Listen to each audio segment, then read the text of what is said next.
부활주일 메시지 함께 나누도록 하겠습니다. 원금 회복 같은 건 없다라는 제목으로 하나님 말씀 증거하겠습니다. 오늘 부활주일입니다. 주님께서 우리를 대신하여 십자가에 못 박히시고 또 죽음에서 부활하심으로 말미암아 우리도 마찬가지로 예수 안에 있는 자가 죽음을 이기고 또 부활, 영생, 영원한 복락을 누릴 수 있는 것, 그것이 부활의 본질이고 또 우리가 가진 이미 소유하고 있는 복이라고 할 수 있을 것입니다.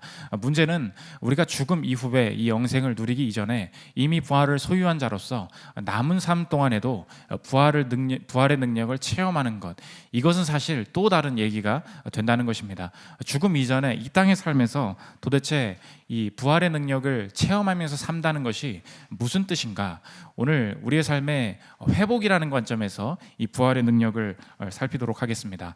삶에 하나님께서 부활의 능력을 가지고 어떻게 우리의 삶을 회복시키시는가 살피도록 하겠습니다. 세 가지로 나눠서 살피겠습니다. 첫째로 회복의 착각, 둘째로 회복의 분별, 셋째로 회복의 권능, 이 세 가지로 나눠서 살피겠습니다. 첫째로 살펴볼 것은 회복의 착각입니다. 사도행전 1장은 예수님께서 부활한 직후에 제자들과 함께 만나시는 이야기입니다. 제자들도 예수님이 부활하신 이후에 예수님을 만난 것이고 우리도 마찬가지죠. 예수님이 부활하신 이후에 우리의 삶을 살아가고 있습니다. 그러므로 제자들이 했던 비슷한 생각, 비슷한 실수들을 우리도 부활의 능력을 체험한다고 하면서도 비슷한 생각, 실수들을 똑같이 할 수 있다는 것입니다. 제자들이 부활하신 주님을 다시 만나고 나서 가졌던 생각이 무엇인가? 오늘 주제인 이 회복입니다. 죽음에서 살아 돌아왔으면 뭐든 못하겠나? 이 생각이 당연히 들 수밖에 없지 않겠습니까? 그래서 당연히 오늘 그것을 물어보는 거예요. 이 당시 이스라엘은 원래 이 유대인들의 공동체였는데 로마의 지배를 받으면서 이 정치적으로 이 나라 자체가 무너지고 있었습니다. 로마의 지배 속에 어려움이 있었기 때문에 바로 이 회복을 주제로 꺼내 든 거예요. 뭐라고 말하냐? 이제 잃어버린 것들, 우리가 당해왔던 것들 회복하고 복수하러 가시지요. 지금이 타이밍 아니겠습니까? 그 말을 우리처럼 묻고 있습니다. 6절을 보십시오. 그들이 모였을 때 예수께 여쭈어 이르되 주께서 이스라엘 나라를 회복하심이 이때니까 하니, 이렇게 회복을 기대한 거예요. 그런데 이 예수님께서 회복을 기대하는 제자들에게 조금 다른 회복의 말씀을 말씀해 주십니다. 7절을 보십시오. 이르시되 때와 시기는 아버지께서 자기의 권한에 두셨으니 너희가 알 바 아니요. 회복 언제 하실래요? 그랬더니 하나님께서 뭐라 그러시냐? 영어로 보면 not for you, 널 위한 게 아니야. not for you, 너에게 주어진 게 아니야. 그러니까 지금 not for you 뒤를 보면 회복 자체를 안 주시겠다는 게 아니라 time, date, 그러니까 방법을 말하는 것이죠. 회복에 대해서는 오케이. 그런데 회복의 방법, 회복의 주권에 대해서는 not for you. 하나님께서는 그 계획의 주권을 사람에게 넘기신 적이 없다는 것입니다. 회복의 주도권은 온전히 예수님께만 있다는 거예요. 오늘 그 성경은 부활하신 예수님을 나의 구주로 삼은 이후에도 우리가 그 하나님의 인도하심을 제대로 경험하지 못하거나 또 하나님의 인도하심에 대해서 실망에 빠질 수 있는 그 함정, 착각을 보여주고 있습니다. 그것이 무엇입니까? 사람마다 내 인생이 이렇게 회복되었으면 좋겠다, 이렇게 고생을 했으니 이런 걸 좀 이제 누렸으면 좋겠다 하는 기대가 있는데, 아무리 하나님께서 회복하실 것을 믿는다 할지라도 그 방법, 그 시간, 그 모습이 내가 원하는, 내가 상상했던 것과는 달라질 때 회복은 믿더라도 그 회복의 방법이 달라지면서 하나님을 거부하고 또 내 삶도 그 회복을 인정하지 않으면서 무너질 수 있다는 것입니다. 최근에 이 코로나나 여러 가지 경제 사정들 때문에 이 주식이나 부동산이나 사업하시는 분들의 많은 어려움들이 많이 들리고 있습니다. 투자나 사업하시는 분들 얘기인데, 사람이 무언가를 투자할 때 늘 사람이 피하고 싶은 것이 무엇인가? 손실 회피 성향이라고 합니다. 손실을 복구하고 싶은 마음이 엄청 크다는 거예요.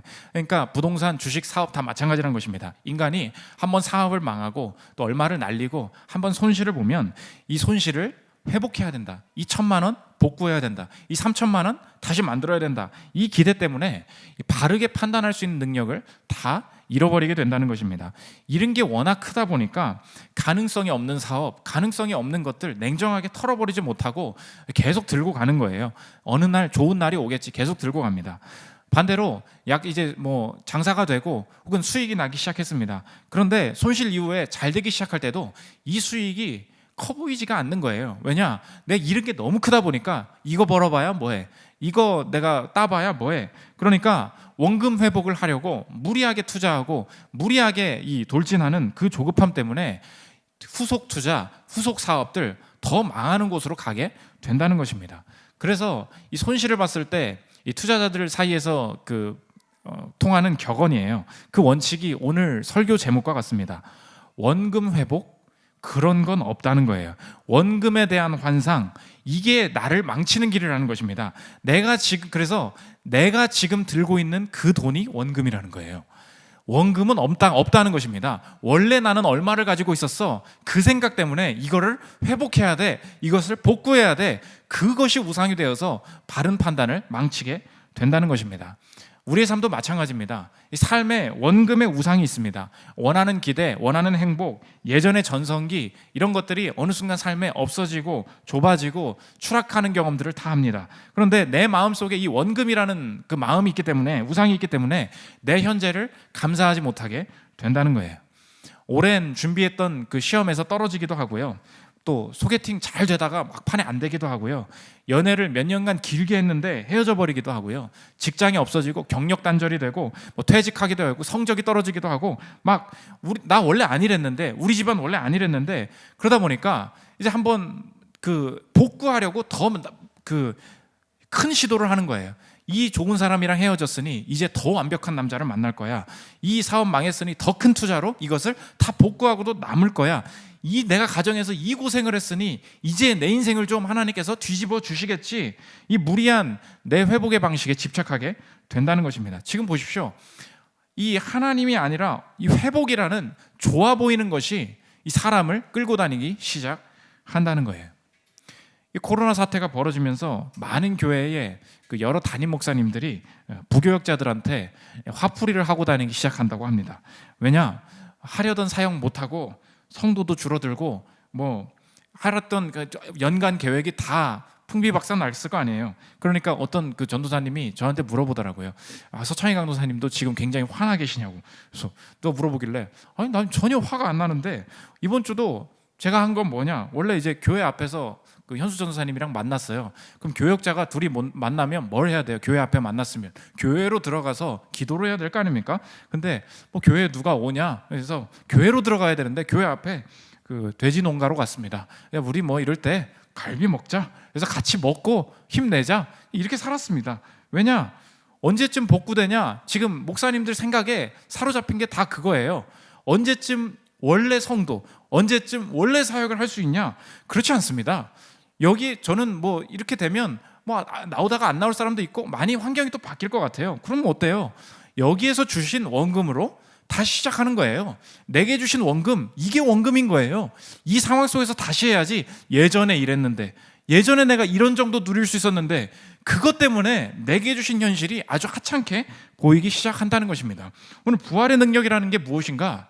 하나님이 주신 오늘, 여기서부터 새로운 방식, 새로운 인도하심이 시작되는 거예요. 그게 부활의 능력이고 회복에 대한 기대라는 것입니다. 지금 제자들이 갇혔던 게 뭐예요? 나의 예루살렘에 갇혔다는 것입니다. 내 예루살렘에 갇히지 않는 것, 이것이 부활의 능력을 남은 삶 가운데 체험하는 길이라는 거예요. 이 예전의 이스라엘의 회복, 그것에 집착하지 않는다. 하나님의 인도하심을 따른다. 이것이 부활의 능력을 체험할 때 첫 번째 착각하지 말아야 될 일이라는 것입니다. 그러면 도대체 하나님은 그냥 무너뜨리시기만 하고 내 삶을 회복을 안 시켜주시고 뭘 하고 계시냐? 하나님이 계획하시는 이 회복은 무엇인가?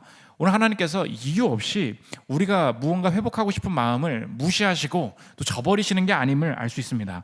오늘 제자들이 예루살렘을 회복시켜주세요 이렇게 말을 했더니, 그런 건 필요 없어, 넌 계획도 모르면서 그런 말 하지 마, 이렇게 무시하지 않으시고 이 회복의 우선순위를 명확히 하고 계십니다. 예루살렘 너희들이 기대하지, 이 예루살렘에 하나님이 회복되는 것이 먼저라는 거예요. 8절 보십시오.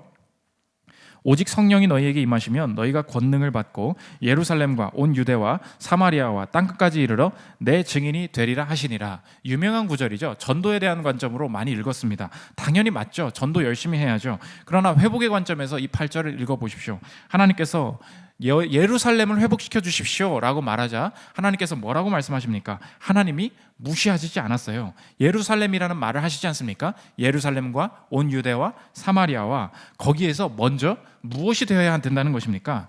내 증인이 되라. 회복의 관점에서 보면 이것이 무슨 말이에요? 하나님과의 관계 회복이 예루살렘에 먼저 필요하다는 것입니다. 지금 하나님은 예루살렘을 염두에 두고 계셨어요. 예루살렘의 회복을 무시하신 게 아닙니다. 뭐라고 말씀하세요? 내 증인이 되리라. 그 예루살렘의 사람들에게 하나님이 회복되는 것이 먼저다. 이 회복의 우선순위를 보여주고 계시다는 것입니다. 여러분도 마찬가지입니다. 원금 회복 언제 하지? 내 인생, 이 관계, 이 재정, 이 건강 언제 회복하지? 여러 가지 이 표면적인 기도 제목에 앞서서 우리가 잃어버린 것이 무엇입니까? 이 회복해야 될 여러 가지 기도 제목들 속에서 하나님, 오늘 내가 줬는 이 원금 버리겠습니다. 이 내게 지금 주신 이 원금 속에서 하나님께서 주시는 새로운 삶의 회복이 있을 줄 믿습니다. 분명히 하나님께서 하나님의 주권, 하나님과 이 친밀한 관계를 먼저 회복시키는 것 속에서 이 표면적인 것도 함께 다루어 가실 거라는 거예요. 이 회복에 대한 주권을 내려놓는 것, 이것이 이 부활의 능력을 체험하는 이 회복의 첫 걸음이라는 것입니다. 두 번째 살펴볼 것은 회복의 분별입니다. 그러면 구체적으로 하나님께서 이 회복을 기대하게 하시면서도 우리가 잘못된 것을 기대했던 것, 잘못된 회복을 어떻게 분별하게 하시는가, 이 두 가지를 분별해야 되는데, 첫째로 실패의 형태를 분별해야 되고, 둘째로 집단의 형태로 다가오는 회복을 분별해야 된다는 것입니다. 차례로 살피면 첫째로 실패의 형태인데, 이 실패의 형태도 회복의 과정이라는 거예요. 6절을 한번 다시 보십시오. 그들이 모였을 때에 예수께 여쭈어 이르되 주께서 이스라엘 나라를 회복하심이 이때니까 하니, 제자들이 원했던 것은 이스라엘의 회복이라 그랬죠. 이게 자부심이었고 이들의 정체성이었어. 그러니까요, 그 이스라엘 나라가 지금 망쳐져 있는 상태니까 지금 내게 주신, 하나님께서 주신 상황은 불행이고 원금이 없어진 손해의 상태라고 여겼습니다. 그러나 이 상황을 통해서 하나님께서 보여주시는 것이 무엇인가? 하나님의 회복이 이 실패 속에 이루어져 가고 있었다는 거예요. 우리가 잘 알죠? 하나님은 이 파괴되는 과정 속에 새로운 회복을 일으키신다는 것입니다. 생각해 보십시오. 아마 예루살렘이 건재했다면 온 인류를 구원하시고 이방인에게까지 하나님께서 복음을 전달하시는 이 예수 그리스도의 사랑을 전혀 경험하지 못했을 거라는 거예요. 지금 이들이 왜 예수님께 집중할 수 있었냐? 유대인이라는 정체성이 흔들렸기 때문에 그리스도인이라는 정체성이 흔들리지 않았다는 것입니다. 하나님께서 가끔은 우리가 소중히 여겼고 하나님께서 주셨다고 생각하는 이것을 흔드시고 깨뜨리실 때가 있는데, 왜 그러냐? 우리를 망하게 하시는 것이 아니라 더 중요한 것, 우리가 회복해야 될 것들 명확하게 하시기 위해서 내가 가진 명확한 것들을 덜 명확하게 만드신다는 것입니다. 유대인으로 자부심이 있었는데 유대인이 무너지니까 그리스도인이라는 내 새로운 정체성이 새롭게 된다는 것입니다. 내가 대기업을 다니고 명문대를 다녔다는 이 내가 가지고 있는 명확한 것들이 흐려지고 별로 쓸모없어질 때 내가 그리스도인이고 주께 사랑받는 자고 그 피값으로 구원받는 자다라는 새로운 정체성이 명확해진다는 거예요. 지금 예루살렘이 흔들리기 시작하니까 새 예루살렘, 천국 소망이 흔들리지 않았다는 것입니다. 지금 육체적 예수, 육체적으로 오셨던 이 예수님이 승천하셨기 때문에 사도들이 그 권위를 힘입어서 자신들이 예수님의 권위를 가지고 많은 사역들을 훨씬 더 다양하게 행할 수 있었다는 거예요. 보십시오. 지금 다 망한 줄 알았어요. 그러나 하나님은 그 망한 실패의 시작 그 자체가 회복의 시나리오 중에 있었고 계획 안에 있었다는 것입니다. 우리도 마찬가지입니다. 지금 내가 사랑하는 사람이 무너져 있고 또 기대하는 것들이 좌절되는 시나리오로 가는 것 같이 보이는 것 많이 있지 않습니까? 하나님의 회복이 끝났는가? 관심이 없으신가? 결코 아니라는 거예요. 방황을 하지 않던 자녀가 방황을 하기 시작해요. 이거 지금 무너져 가고 있는 것 아닌가? 돈이 벌렸는데 안 벌리기 시작해요. 무너져 가고 있는 것 아닌가? 아닙니다. 이 무너짐이 끝난 다음에 회복이 시작되는 게 아니에요. 이 무너짐의 시작이 회복의 계획 속에 있다. 이것을 꼭 신뢰해야 된다는 것입니다. 이 체드 버드라는 교수님이 계신데 자신의 그 좀 에세이 같은 책을 쓰셨습니다. 어느 방탕한 사역자의 노트라는 책인데 30세에 최연소 신학교 교수가 됩니다. 히브리어 교수가 돼서 여러 곳에서 강연, 출판, 목회자의 임직도 해가지고 훌륭하게 사역을 하고 계십니다. 그러나 자신의 실수로 실패를 경험하게 되는데 불륜을 저지르게 됩니다. 그래서 이 불륜이 들통나는 바람에 아내가 떠나고 또 두 아이까지 자신의 차에 실려서 이제 다른 데로 가서 자녀까지 잃어버리는 이 모든 실패를 자신의 실수 때문에 저지르게 됩니다. 그러니까 이것을 알게 되니까 교계에서도 난리가 난 거죠. 전화가 옵니다. 당신 교수직 그만둬줬으면 좋겠다고, 당신 목사 자격이 없다고, 그만했으면 좋겠다고, 모든 것을 다 내려놓게 되고 할 일이 없으니까 텍사스였는데 텍사스에서 이 석유가 나니까 이 탱크롤이라고 하시죠. 그러니까 덤프트럭이죠. 트럭 운전사가 되게 됩니다. 마음이 뭐냐? 나도 하나님을 사실 버렸던 거고 하나님도 나에 대해서 질리셨다는 마음이 드는 거예요. 서로가 질려서 그냥 트럭 운전이나 하면 살아야겠다. 살기 시작합니다. 하나님께서 나를 무너뜨리셨구나. 그런데 신학교 교수여서 그런지 도대체 이 상황 속에서 하나님은 어디 계시는가? 나를 이 상황 속에서도 회복시켜 주셔야 되는 거 아닌가? 탱크롤이 안에서 다 일이 끝나고 이 등을 켜고 시편을 읽어나가기 시작합니다. 그 가운데서 깨달은 것이 무엇인가?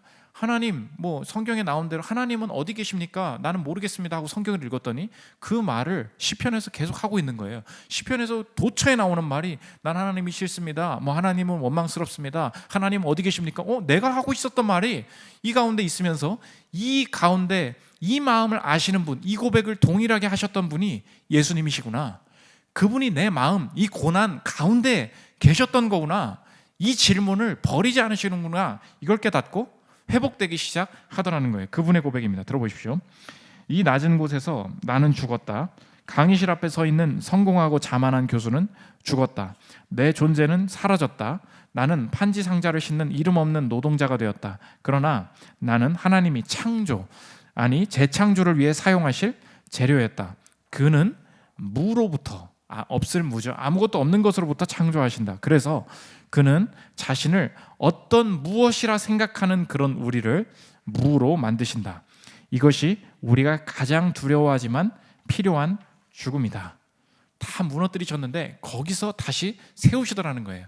여기까지는 다 방황하고 회복한 이야기지. 근데 이제 죽는 과정, 새로 회복하는 과정을 다 거쳤다고 생각을 했습니다. 하나님께서 회복을 주신 게 뭐였냐? 재혼을 하게 된 거예요. 참 축하한다. 이제 하나님께서 이 어두운 겨울이 지나고 새 봄이 오는 듯한 느낌을 너무 이 임재를 느꼈다는 거예요. 그런데 재혼한 지 7개월 만에 어느 날 집에 들어갔는데 그 새 아내가 자기한테 말합니다. 나는 더 이상 당신을 사랑하지 않는다고. 7개월 만에 그 재혼이 다시 끝난 거예요. 하나님께 무슨 생각이 드느냐? 장난치십니까? 장난치시냐고요? 지금 다 복구해 주시려는 거 아니었습니까? 근데 그 안에 마음에 드는 생각이 뭐냐? 내가 재혼해서 행복하게 살았더라. 그 안에 무시무시하게 아직도 주를 믿으면서도 파괴되지 않고 남아있었던 것이 무엇인가? 아무리 주님을 다시 만나도 원금 회복이 떠나지 않더라는 거예요. 내 인생의 주님을 만난 이후에 다시 내 삶에 당연히 나타내야 될 것은 무엇인가? 새 아내를 만나서 새 가정을 꾸리는 완벽한 삶, 이것 외에는 필요 없다.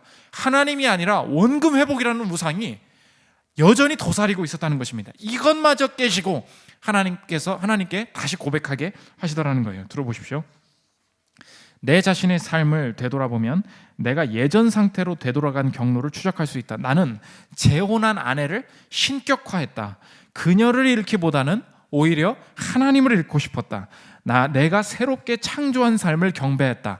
하나님이 아니라 그것이 내 기쁨의 원천이었다. 하나님이 아니라 그것이 내가 하루를 살아가기 위해 신뢰하는 것이었다. 내 구원은 새 결혼 생활이었고, 내 희망은 내가 충분히 영리하고 충분히 잘생기고 충분히 운이 좋아 내 것으로 삼은 이 새로 찾은 가족이었다. 그렇게 나는 내가 삶의 창조자라고 믿었던 예전 삶의 방식으로 다시 빠져들어 갔다. 하나님께서 이 영혼을 사랑하셔서 끝까지 놓지 않으시고 회복하게 하신 게 뭐예요? 명확하다고 생각했던 것 버리게 만드신 것이 무엇입니까? 원금 회복의 우상. 내 원금이 나의 하나님이다. 그렇지 않다는 거예요. 하나님이 나의 하나님이 되시는 것, 그 속에서 이 삶의 다른 회복의 방식을 열어주시더라는 것입니다. 오늘 사랑하는 성도들 마찬가지입니다. 하나님께서 실패처럼 보이게 만드시는 것, 이제 그 시나리오구만. 다시 이 방식으로 회복시켜 주시겠구만. 그것이 우리의 우상이 되어서 우리가 하나님을 통제할 수 있다는 거예요. 그렇지 않습니다. 실패 속에 하나님께서 이 원금 회복의 우상을 다 깨끗하게 버리게 만드신다는 거예요. 두 번째, 집단의 형태로 찾아오는 이 회복을 분별해야 된다는 것입니다. 오늘 제자들이 회복을 질문할 때 예수님께 집단적으로 물었음을 보여줍니다. 6절 다시 보십시오. 그들이 모였을 때에 예수께 여쭈어 이르되 주께서 이스라엘 나라를 회복하심이 이때니까 하니, 뭐라 그래? 언제 물어봤습니까? 그들이 모였을 때에. 그러니까 이 제자들은 유대인이었고 다 같은 문화 속에 있으니까 같은 집단 속에서 자연스럽게 이게 바람직하다, 이게 하나님이 하셔야 될 일이다, 공통적으로 원했던 것이 있었다는 것입니다. 지금 다들 개인적으로 예수님께 부름을 받았고 개인적으로 예수님 만난 사람들이었음에도 불구하고 집단적으로 이 문화의 영향을 받다 보니까 하나님께서 개별적으로 인도하신 회복의 이 집 디자인 다 없어지고 집단적으로 당연히 이렇게 하셔야지, 이 문화의 목소리에 끌려가기 시작한다는 거예요. 우리도 마찬가지입니다. 그들이 모였을 때에, 우리도 누군가를 만났을 때에 하나님께서 회복하시는 이 분별을 하지 못하고 주변에서 말하는 것이 하나님께서 내게 원하시는, 바라시는 회복이다, 이럴 때가 얼마나 많습니까?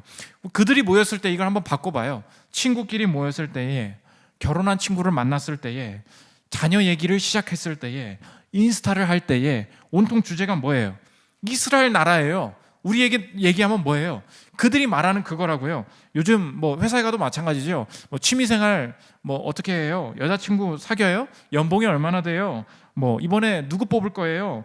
그렇게 해서 집은 뭐 어디서 구할 생각이에요? 평범한 이야기를 다 하고 있는데 이게 다 지금 회복에 대한 얘기 아닙니까? 그런데 계속 잃고 있는 게 뭐냐? 문화가, 내 집단이 내 주변에서 그런 얘기를 하니까 그게 내 인생에 중요할 것 같은데, 정작 하나님께서 내 안에 무엇을 회복시켜 가고 계신지에 대한 그 주제는 다 사라져 있다는 것입니다. 그래서 사람을 만나고 또 배우자를 만날 때도 누굴 만나야 되냐? 하나님께서 내 안에 무엇을 파괴하시고 무엇을 새로 짓고 계신 게 무엇인지 이걸 얘기할 수 있는 사람을 만나야 돼요. 주변에서 얘기하는 거 말고요, 투표 때 누구 뽑을 건지 말고요, 내 안에서 뭘 부시고 계시고 내 안에서 뭘 짓고 가고 계신다는 것, 이 분명한 분별이 있는 사람, 아니면 주변에서 가정에 한번 바람만 불면 이렇게 해야 된대, 뭐 이거 집 사야 된대, 뭐 자녀 교육은 이렇게 해야 된대, 이런 사람 만나야 되는데 휩쓸려서 이 집단의 이 이야기 속에 하나님께서 우리에게만 주실 회복을 다 잊어버린다는 것입니다. 그래서 이 성도 여러분께 묻고 싶은 것이 무엇인가? 하나님과 나만 아는 독특한 주제가 있으십니까? 독특한 회복의 주제, 그 부분 가지고 하나님께서 일하실 것이고, 그 부분이 회복되면서 겉으로 보이는 표면적인 것도 같이 회복될 거예요. 이게 본질이라는 것입니다. 내가 지금 재정과 건강과 관계를 먼저 회복해야 되는 게 아니에요. 하나님께서 이 무너진 상황 속에서 회복시켜야 될 주제는 따로 있다는 거예요. 교만과 내 이기심과 내 탐욕과 내 어떤 무례함과 하나님 앞에 기도하지 않음과 모든 하나님께서 원하시는 주제는 따로 있는데, 이거 계속 기도는 표면적인 것만 하는 거예요. 이거 회복시키실 거를 믿는다고. 아닙니다. 돈의 관점에서 한번 인생을 보세요. 그러면 회복이 안 보여요. 그런데 하나님의 관점에서 다 보십시오. 보이기 시작하는 게 있어요. 이 주제가 다르면 영적으로 아예 어두워진다는 것입니다. 저희 그 집에 저희 어머님께서 지난주에 별로 말을 안 했는데 오른쪽 발가락이 부러지셨습니다. 부러지셔가지고 사실 수술을 하셨어요. 그 사건의 근황은 그렇습니다. 어머님이 계속 핸드폰 어디 있지? 계속 찾아가는데 집안 사람들이, 누구라고 말 안 할게요, 집에 누가 있었겠죠? 다들 그냥 혼자 딴짓 하고 있었던 거예요. 좀 같이 찾아주면 좋은데 핸드폰 어디 있지 하다가 그냥 문지방에 팍 한 거예요. 똑 부러진 거죠. 그냥 부러진 거예요. 그러니까 이제 다들 이상한 거죠. 이 평생 부러져 본 적이 없는 이 어머님인데 같이 이렇게 데려다주고, 그래서 우리가 그냥 표면적인 주제는 뭐였냐? 발가락이 빨리 회복되었으면 좋겠다. 다행히 절개는 하지 않고 다른 기술로 이제 지금 접합을 하고 있는데, 이 회복 중에 하나님께서 우리 가정과 또 우리 교회 가운데서 우리가 함께 누리게 된 것이 무엇인가? 이제 자꾸 이제 제가 요새 그래서 하준이를 키울 어머님이 이제 잠깐 봐주시려고 그 하준이를 데리고 저희 어머님 집으로 가거든요. 아버님이 굉장히 빠르게 움직이시는 것 같아요. 옛날에는 이렇게 그냥 누워 계셨고 앉아 계셨던 것 같은데, 어떻게든 뭔가 내가 도와야겠다, 함께 해야겠다, 뭔가 다른 회복이 일어나고 있는 것 같기도 하구나, 뭐 이런 마음이 많이 든다는 것입니다.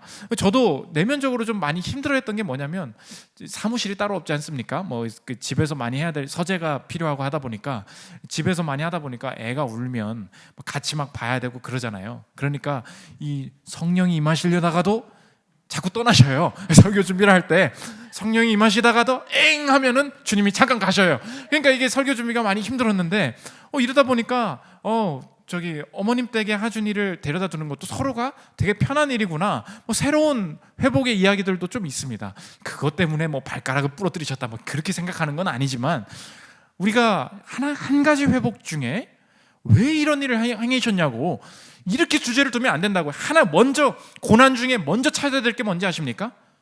원하시는 주제가 무엇입니까? 그럼 다 보인다는 거예요. 도대체 뭘 놓기를 원하십니까? 재혼이 내 인생의 우상이었구나.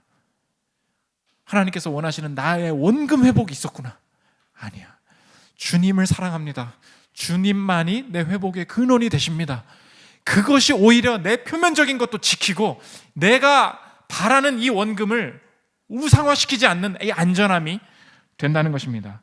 내 내면에 가지고 있는 것 하나님께서 오늘 다루실 거예요. 그것을 회복하게 하실 것입니다. 그 회복 속에 표면적인 회복이 따라온다는 거예요. 마지막 세 번째, 회복의 권능입니다. 강도사님은 어떻게 이 내 기대와 다른 현실을 매번 하나님께서 회복하실 뭐 그런 게 있겠죠. 어떻게 이걸 받아들입니까? 이 의지가 필요한 것입니까? 깡으로 해야 되는 것입니까? 오늘 성령님께서, 예수님께서 그렇게 말씀하지 않으시고 우리가 얼마든지 그 회복의 길을 걸을 수 있도록 한 가지를 주신다는 거예요. 뭘 주시냐? 권능을 주신다는 것입니다. 오늘 8절 보십시오.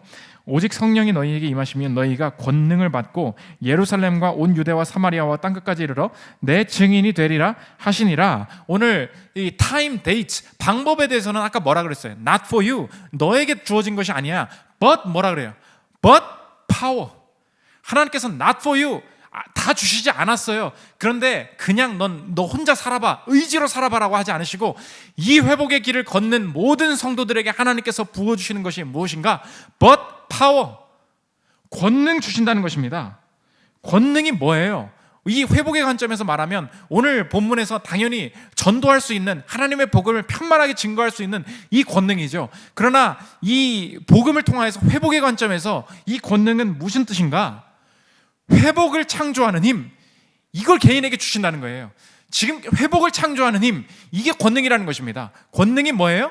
회복을 창조하는 힘이 생긴다는 거예요. 지금까지 사람이 하나님을 떠나고 이 땅에서 하나님을 떠나고 만들어내는 회복은 다 조건적이고 일시적이었어요. 생각해 보십시오. 우리 이 땅의 삶은 우리가 회복된다고 할 때 다 조건을 걸어요. 돈이 있어야 이제 회복을 하지, 이번 건이 잘 돼야 회복이 되는 거지, 이제 건강이 회복되면서 우리의 가정도 나아질 거야, 이제 새로운 사람을 만나게 되면서 우리의 회복도 시작되게 될 거야, 이번에 잘해야 한번 뒤집을 수 있는 거야. 다 보세요. 회복에 뭐가 걸려 있어요? 조건이 걸려 있어요. 그러니까 잘하고 나서도 일시적이기 때문에 우리가 어떻게 해야 돼요?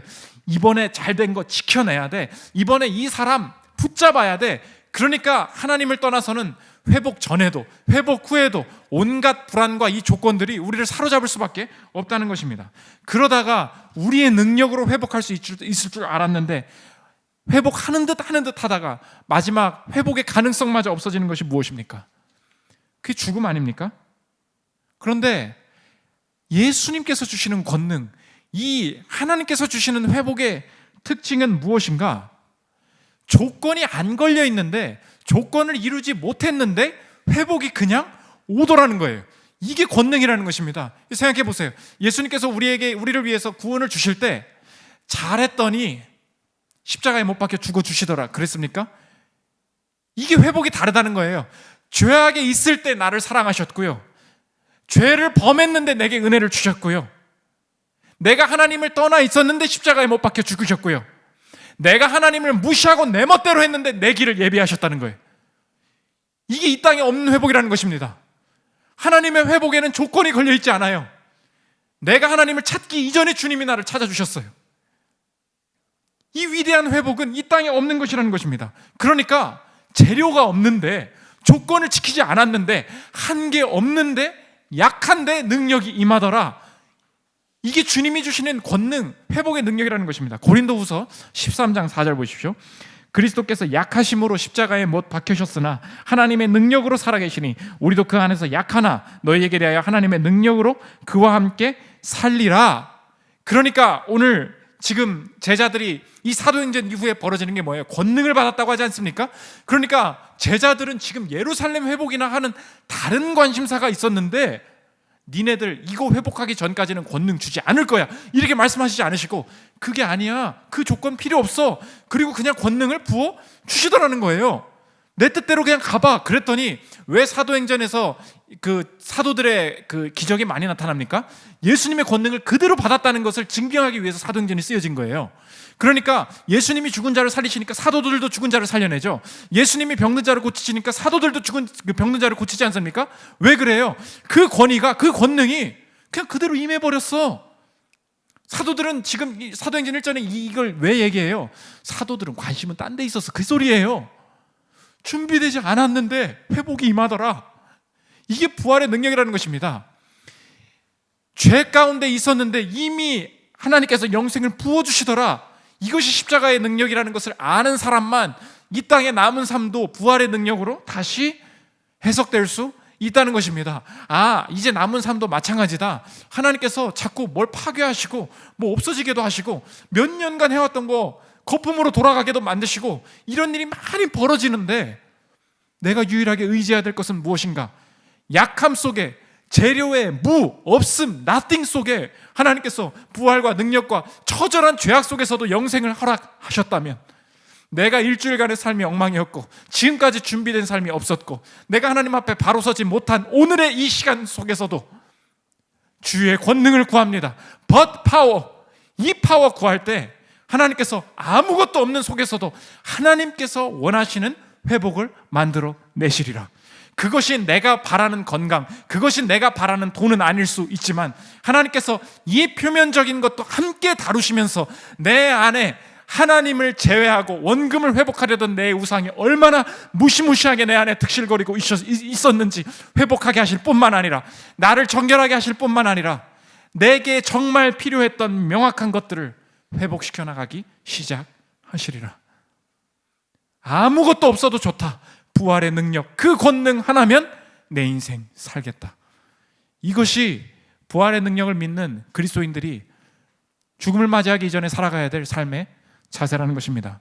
오늘 저와 여러분, 하나님께서 분명히 회복시키실 것입니다. 방법이 다르다고 하여 하나님 앞에 가졌던 모든 교만한 마음과 모든 굳은 마음들 하나님 앞에 회개하고 주님께서 회복하시는 그 길 걸어가시는 저와 여러분들 되시기를 기도합니다.